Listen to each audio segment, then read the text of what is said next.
Good evening, ladies and gentlemen. The Shiur is Leiluy Nishmat, Daniella, Shaina, Aleha Hashalom. Bas Yehoshua, Falik, her neshama should have an aliyah, an Allah Yidin Ayashia. As we approach the Yom Tov of Pesach, and we get ready once again to celebrate Yetzias Mitzrayim, we will study together on Thursday evening some of the insights from the Haggadah Shel Pesach. I do want to say before we begin that this year the Pesach is unique in that Erev Pesach is of course on Shabbos. The first Seder this year is Saturday night, is Motzoi Shabbos. And that kind of throws all of the preparations for Pesach through a loop, because many of the preparations that we usually do the day before Pesach this year are done 2 or even 3 days before Pesach because of Shabbos. So Tainas B'chorim, the fast of the firstborn, this year, instead of being the day before Pesach, is Thursday. Thursday is the fast of the firstborn. Those who are firstborns who have children who are under bar mitzvah, who are firstborns, need to hear a siyum in order to be able to eat on Thursday. The bedikas chametz is done Thursday night.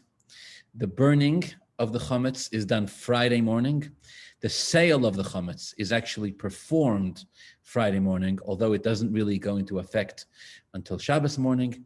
And the bittul chametz, the declaration of kol chamira, that itself actually we do, the final one we do actually on Shabbos morning. What everybody does when on this kind of a kviyas, when it falls out this way, when Erev Pesach is Shabbos, what everybody ends up doing is we end up davening Shabbos morning earlier than usual. We do have more time because they are changing the clock this year before Pesach. In fact, we change the clock next week, Motzoi Shabbos. So because of that, we do have more time, but nevertheless, still we'll be davening Shabbos morning earlier than usual, giving us enough time to be able to go home, to make kiddush, to wash, to eat a little bit of challah. The challah is usually eaten outside, in the backyard or something like that, where the crumbs will be swept away by the wind.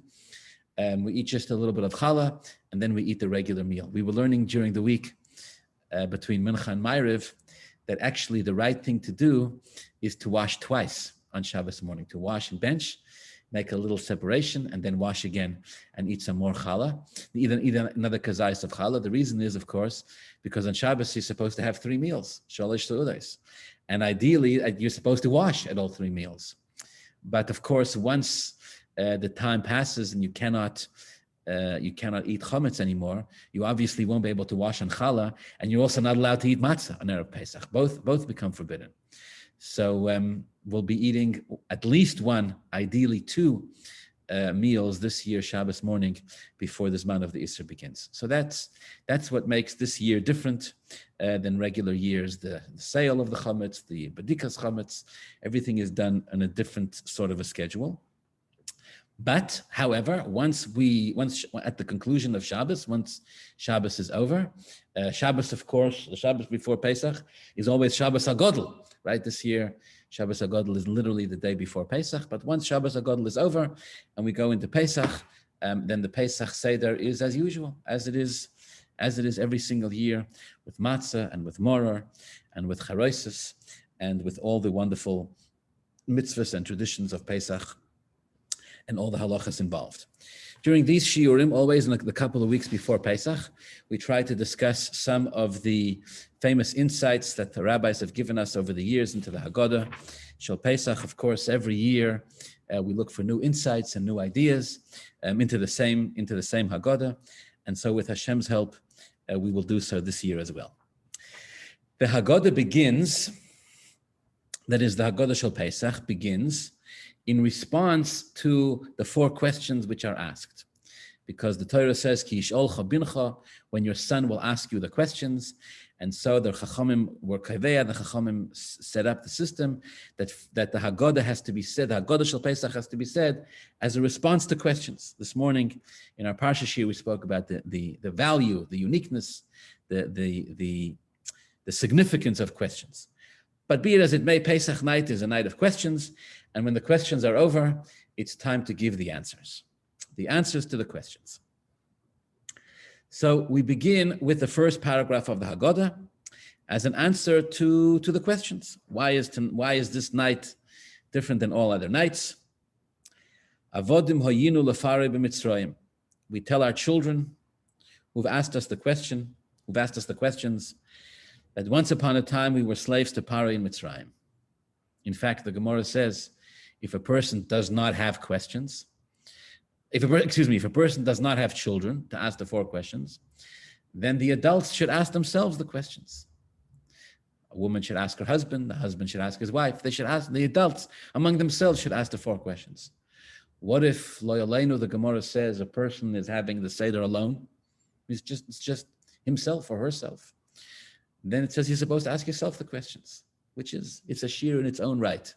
The uniqueness of the dafka, asking questions.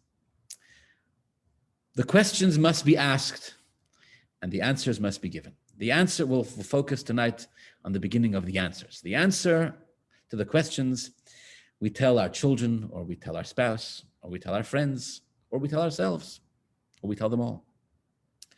We were slaves to Paro in Mitzrayim. Hashem took us out. B'yod chazaka, with a strong hand of Izraya Natuya and an outstretched arm. Of course, we're not referring to us ourselves, at least not at this stage. We're referring to our ancestors, 3,500 years ago. We're slaves to Paro in Egypt, and Hashem took them out. What's it got to do with us? So what do you want from me? So we immediately add, had Hashem not taken our ancestors out of Egypt, us and our family, our children and our grandchildren, we would still be slaves to Paro in Egypt. If Hashem hadn't taken our ancestors out of Egypt, then we would still be there till today. We would still be slaves to Paro in Mitzrayim. And therefore, vafilu kulanu chachamim, even though we're all wise, kulanu nevoinim, we all have great understanding. Kulanu zakenim, we're all experienced.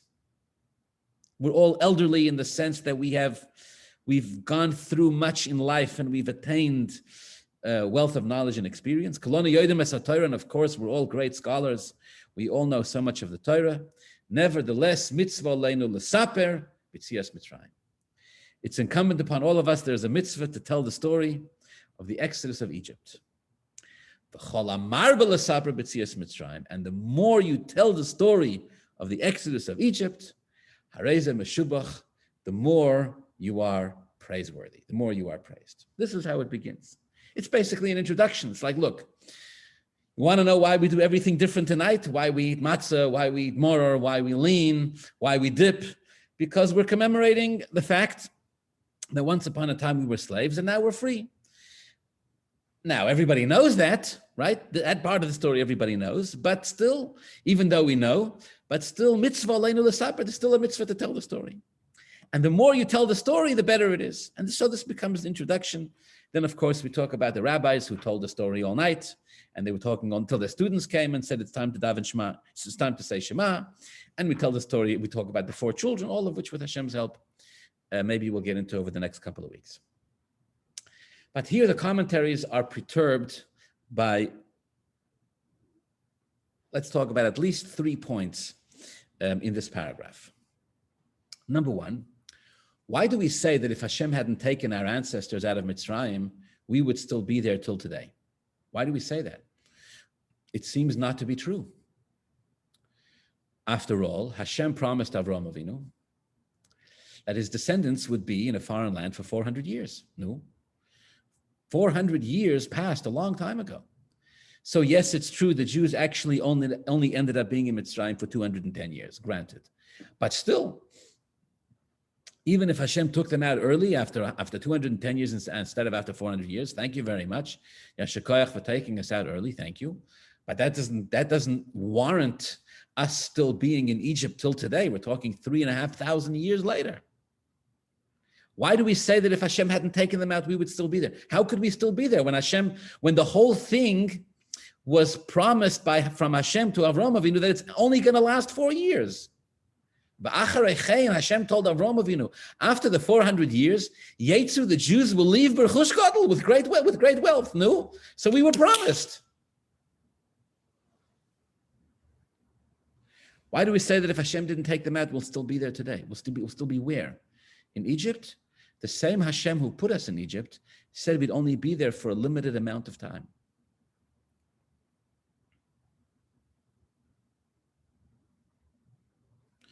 It's incumbent upon Hashem to reward, to make good on his word.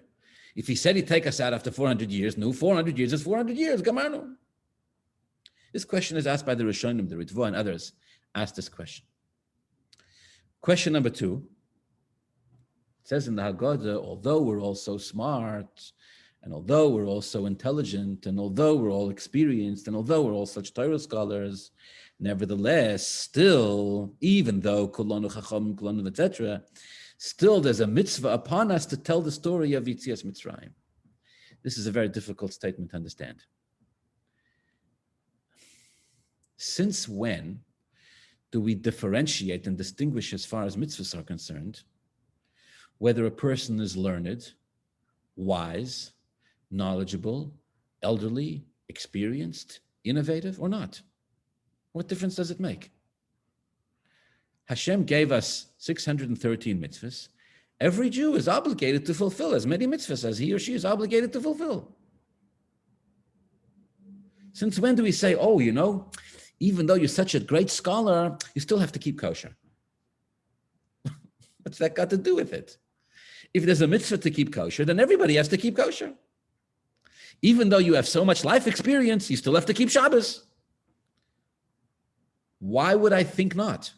Why would I think that if I'm knowledgeable and wise and learned and experienced and elderly, etc., therefore I don't have to keep Shabbos or I don't have to keep kosher? A mitzvah is a mitzvah. Every year there's to keep the mitzvah.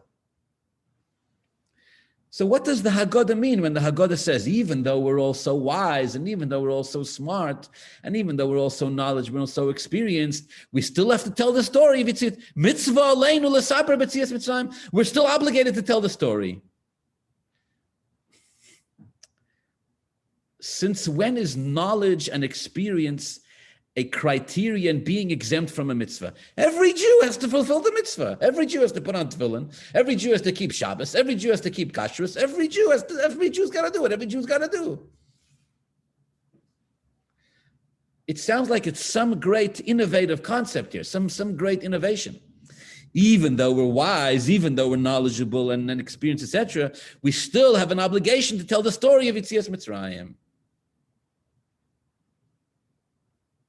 And the more you tell the story, the better it is.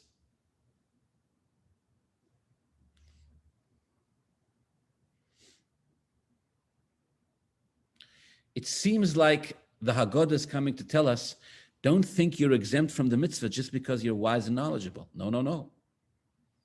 Despite your wisdom and knowledge, you're still obligated. And again, question number 2, why would I think not? Why would I think differently? Question number 3, there seems to be an obvious contradiction in the paragraph.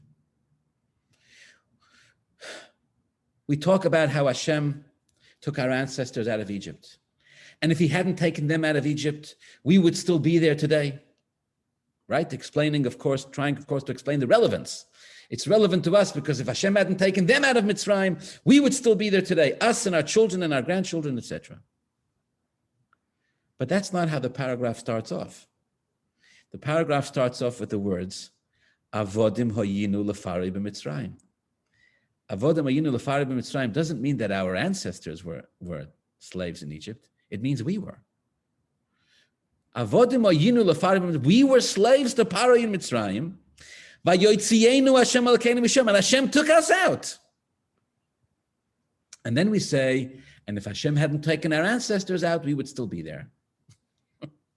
So who was there and who was redeemed? Us or our ancestors?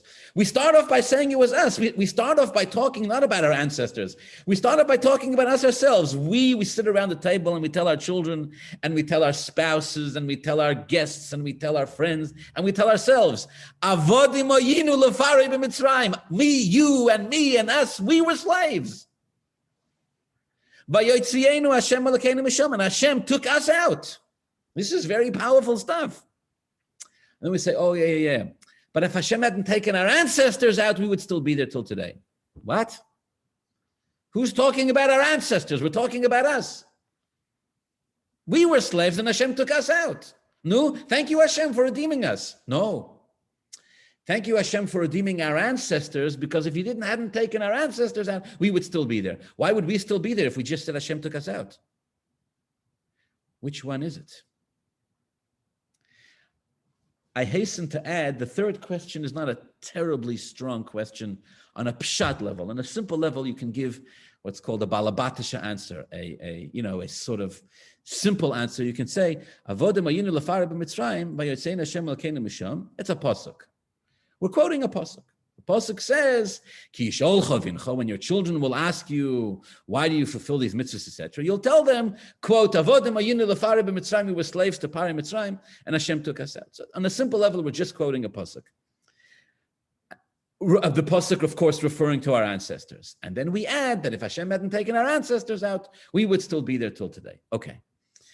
But on a deeper level, we don't say, but if you think about it, we don't say we're quoting a pasuk. The Haggadah is filled with quotes from pasukim, full of quotes from pasukim. And every time we quote a pasuk, we say shenemar. We say we're going to quote a verse, as the verse says. Hashem spoke to Avraham Avinu. As the verse says, Yaakov and Esav met up and they went in different directions. As the verse says, Moshe Rabbeinu said this and Paro said that, and the Jews went here. We always say that we're quoting verses. Here we don't say we're quoting anything. The four questions are finished. We patch on the table. Herzachai Yidden, listen up. Avodim ayinu lefare b'Mitzrayim. We were slaves to Paro, and Hashem took us out. That's a very, talk about a hook, right? That's a way to start to say the Pesach Seder. But as soon as we say it, we seem to walk away from it completely. Oh, no. It wasn't really us. It was really our ancestors. And it's only relevant to us because if Hashem hadn't taken them out, we would still be there. But you just told me we were there. And you just told me Hashem took us out. So why are we walking it back? So again, to summarize, number one, how does a 400-year golus turn into a 3,500-year golus? Why are we saying we'd still be there if it's 3,500 years later? Question number two, why would I think that the wise, scholarly, learned, and experienced, why would I even think that they're exempt from this mitzvah of telling the story of Yetzias Mitzrayim? And question number three, who was it that was in Mitzrayim? Was it us or was it our ancestors? We start off by saying it was us, then we talk about our ancestors. And who did Hashem redeem from Mitzrayim? Was it us or them? We start off by saying it was us. We continue by saying it was them. Continue by saying it was our ancestors. Which one is it and how does this work? Okay. Of the many, I don't believe it would be an exaggeration to say hundreds, thousands of interpretations given here and the thousands of insights given in the Pesach Haggadah, many of which head in the same or in similar directions. The one that resonates, the one that I like, I feel like it gives good oisius, a good way of expressing it, is articulated in the following way. We know, of course, from the parsha that we read just a couple of weeks ago, that there's a din called Eved Ivri. Eved Ivri refers to a Jew who's sold into slavery. And the Torah says, Kisikne Eved Ivri, Sheish Shonim Yavod.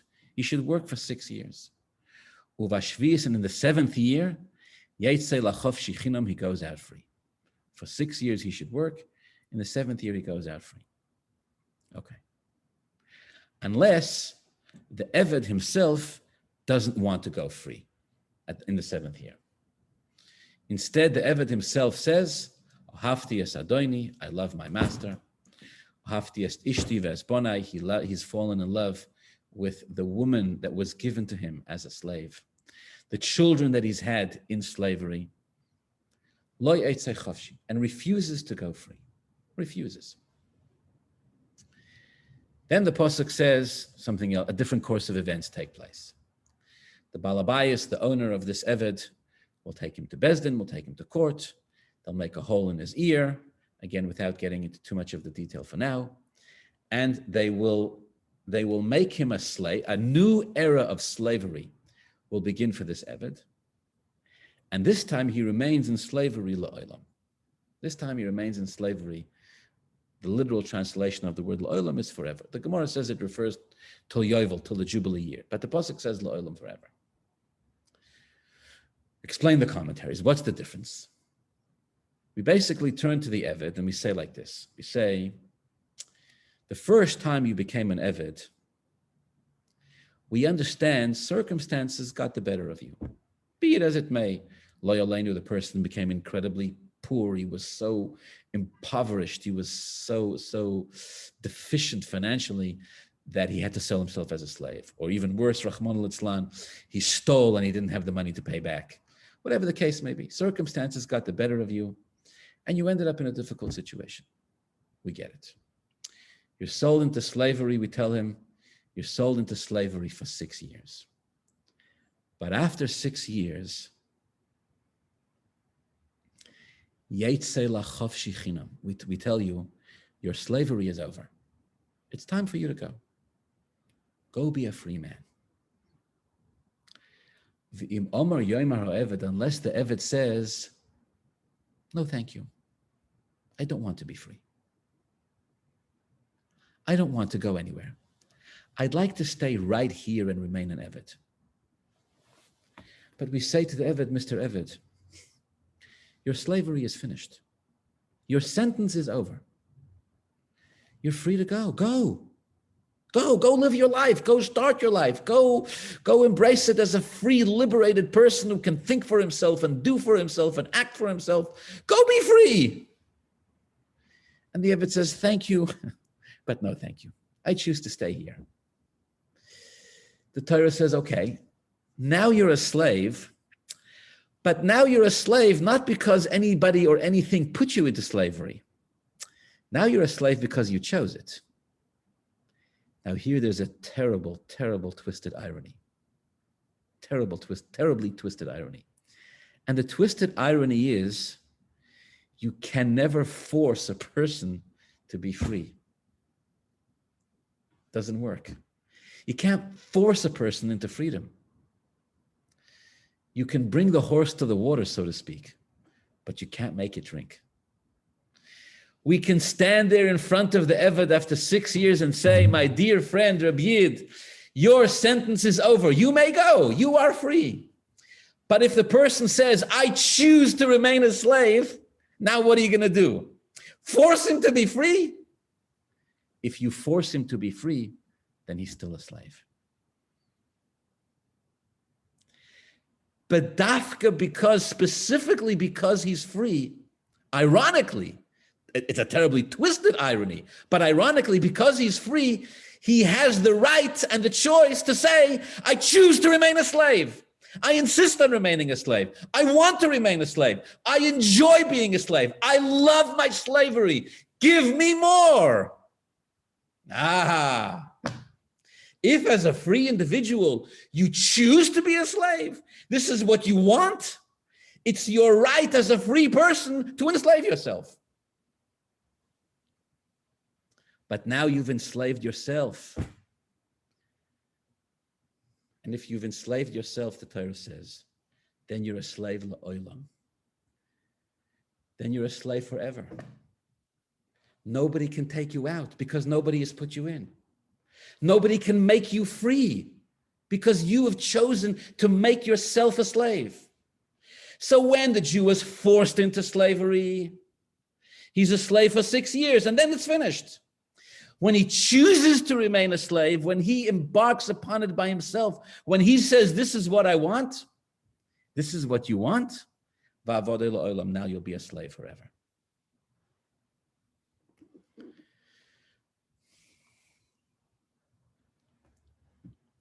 And here the commentaries explain that there's a parallel to this with regard to the Jewish people and their slavery in Egypt.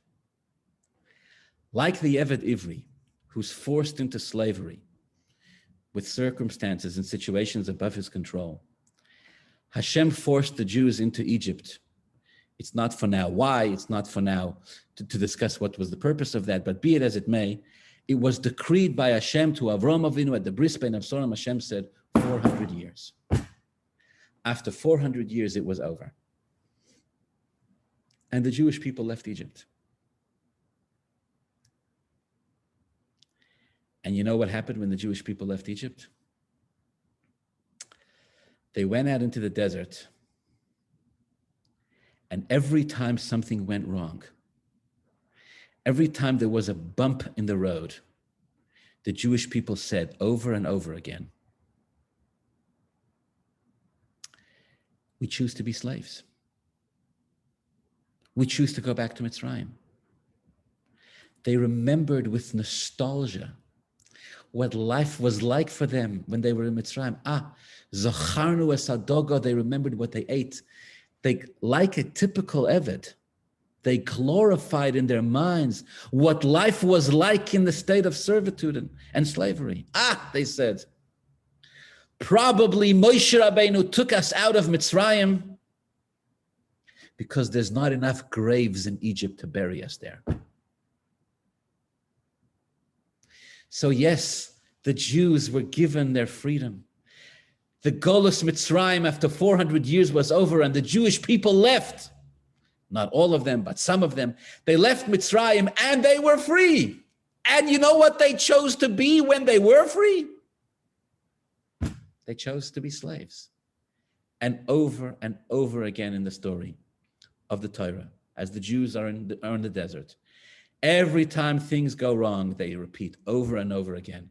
Nitna rosh v'nashuva Mitzrayim. Let's appoint a new leader. Let's go back to Mitzrayim. Let's go back. Every time something goes wrong, all the Jews want to do is go back. At one point, the Jews actually do begin to travel back. They travel back 12 journeys back toward Mitzrayim, and a civil war broke out between the Jews. Jew against Jew, they had to stop each other from going back to Mitzrayim. This, the commentaries say, is the reason why we say in the Haggadah that if Hashem hadn't taken our ancestors out of Mitzrayim, we would still be there till today. Which Mitzrayim are we talking about? Not the Mitzrayim that Hashem put us in. Not the Mitzrayim that Hashem told Avraham Avinu, your descendants will be strangers in a foreign land for 400 years. Not that Mitzrayim. That one expired after 400 years and the Jews were free. Which Mitzrayim are we talking about when we say we'd still be there till today, 3,500 years later? The Mitzrayim that we, our ancestors, wanted to put themselves in.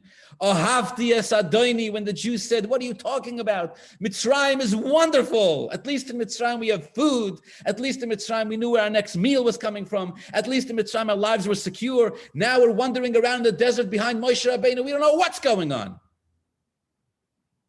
That Mitzrayim that the Jews were ready to subject themselves to, that Mitzrayim that the Jewish people chose to go back to, and in fact almost did go back to, that's the real Mitzrayim that Hashem saved us from. If Hashem hadn't saved us, our ancestors, from putting themselves back in Mitzrayim, we would still be there till today. But Hashem didn't allow it. Hashem said no.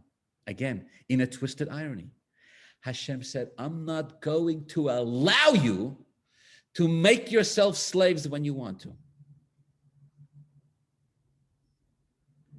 I'm going to insist. I'm going to prevail upon you to not go back to Mitzrayim.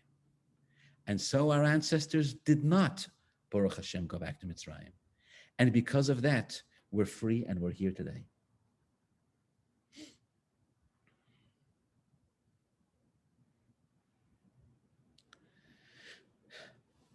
Why did our ancestors want to go back to Mitzrayim? Why? Why were they constantly screaming that they wanted to go back when Hashem gave them freedom? Why does the Eved Ivri say, I don't want to go out to freedom. I want to stay here as a slave? Why? Why choose slavery when you can be free? Turns out, my dear friends, freedom ain't that simple. It turns out that when given the choice, not everybody chooses to be free. And there is, Rahman al-Islam, a comfort in the slavery. There's a not a comfort is the wrong word. There's a certain familiarity that creeps in together with the slave mentality where a person says, you know something? At least here I know what's going on. At least here I feel secure. At least here I know what's going on. I'm not leaving. And if you force me out, I'm going to come back.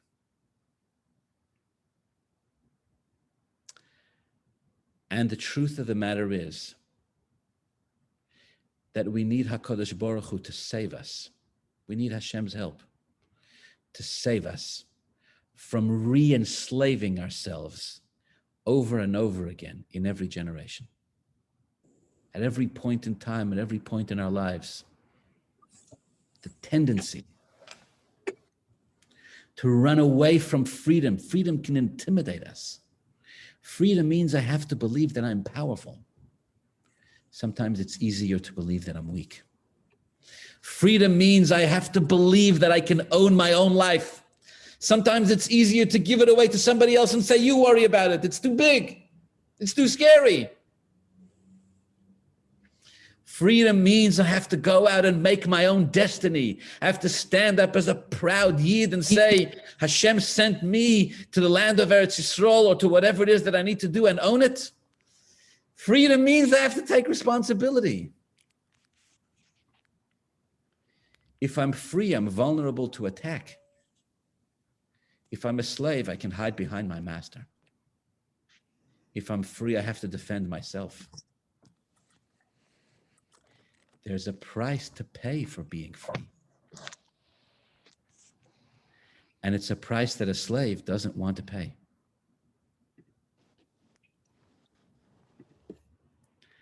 And so for this reason, we begin the Haggadah with saying, Avodim hayinu lafari b'Mitzrayim. The truth of the matter is, it's we who are slaves to Parei Mitzrayim.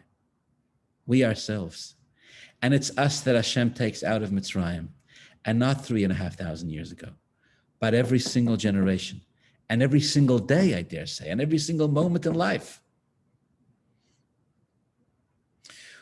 From the moment Hashem chased the Jewish people out of Egypt, from the moment Hashem didn't allow our ancestors to go back to Mitzrayim, from that moment 3,500 years ago till this day, every time a Jew says, I want to be a slave to the world around me, every time a Jew says, I want to kowtow, I want to be a coward, I want to just shy away, and I don't want to face the dangers of the world, Hashem says, no, I'm not going to let you do that.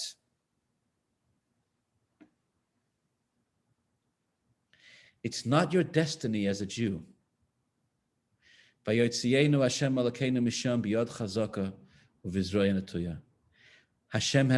empowers us and facilitates within us and gives us the courage and the strength and the neshama and the calling at every single moment to face our fears and to be free. Yes, if Hashem had let our ancestors go back to Egypt, if Hashem had let our ancestors enslave themselves, then we would still be there till today. But Hashem didn't. And from then on, in every generation, when Jews say, we want to go back to Mitzrayim. When Jews say, what does society want from us? Okay, let's just give in, let's this, let's that, We just celebrated Purim, right? So all the Jewish people said, bow down to Haman, big deal. There's always a message from Hashem, who Hashem says to the Jew, I'm not going to let, if necessary, Rahman al-Islam, the world itself will look at you and go, you're a Jew, and don't ever forget it. And the world itself will not allow the Jew to slip into oblivion and to remain a slave. And then we conclude the paragraph and say, you know something? It doesn't matter how wise we are. And it doesn't matter how experienced we are. And it doesn't matter how scholarly we are. And it doesn't matter how much wisdom we have. And it doesn't matter how many times we have told ourselves the story of the Exodus in the past. For as long as we are here, the challenge not to go back to being slaves, the challenge not to go back to that mentality, the challenge to force ourselves and say, I am bigger and stronger than even I myself believe I am. That challenge remains. You and I, every one of us, have to go out of our own internal Mitzrayim, as they like to say, right? Why do the Jewish people need two Mashiachs? One to take the Jew out of Golus, the other to take the Golus out of the Jew. What if a Jew says, but I celebrate Pesach every year. I've overcome so many challenges in my life. I've liberated myself so many times again and again. I'm not like that. Yes. But even you, as a learned and experienced and advanced Jew who's accomplished and grown so much, even you today, as you celebrate Pesach one more time with your family and with your friends and with your community, even you have to ask yourself, what Mitzrayim am I still stuck in, and how can I climb out of it now? Where is there something within myself where I'm still a slave? Where is there a remnant of a little parai stuck inside me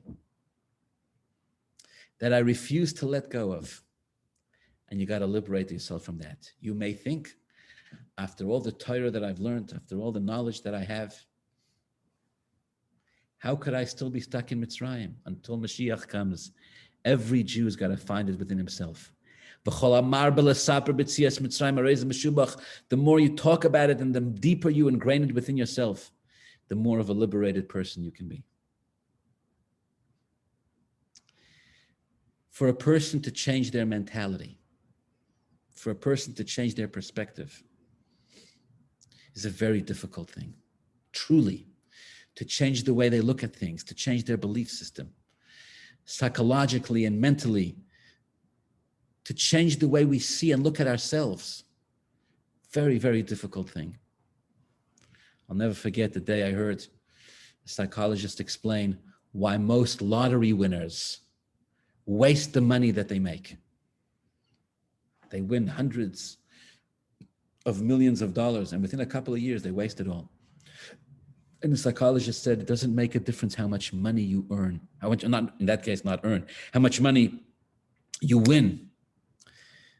If you don't change your perception of yourself, if you don't see yourself as a different person, all the money in the world can't make you see yourself differently.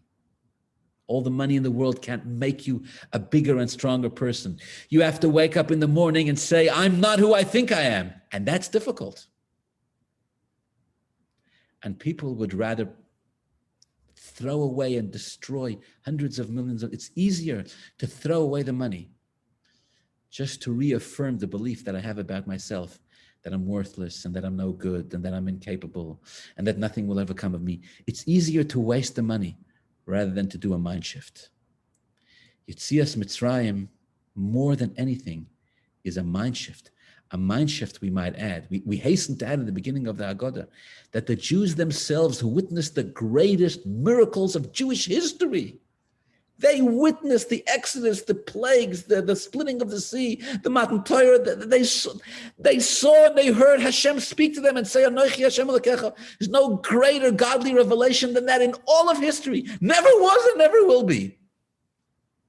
And even that wasn't sufficient for the Jews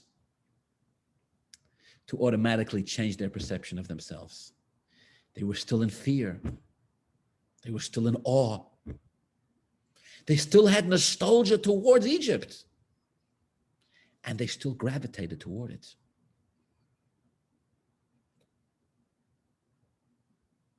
But Hashem didn't let them. And that's the story that we tell at the opening of the Haggadah. Hashem doesn't allow a Jew to enslave themselves back in Mitzrayim. Instead, Hashem gives every Yid the power and the tools, and Hashem tells every Yid, you're free and don't ever forget it. And that's truly really what we celebrate, what we commemorate on the night of Pesach, and what we endeavor to instill within ourselves on the deepest of levels in the most powerful of ways.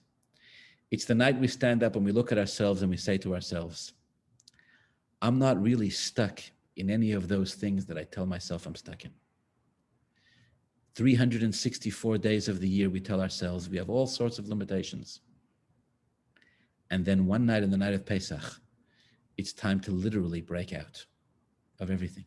Break out of the lies, break out of the weaknesses, break out of the lack of fearlessness that a Jew should have. break out of it all, and tell ourselves the truth that the same Rabbeinu Shalom who took our ancestors out of Mitzrayim back then, takes us out today and protects us and guides us and takes care of us. And we have nothing to fear, nothing at all, as long as we remember that we're free. And that's what we do on Pesach night. To be continued in Mitzvah Hashem next week. Have a wonderful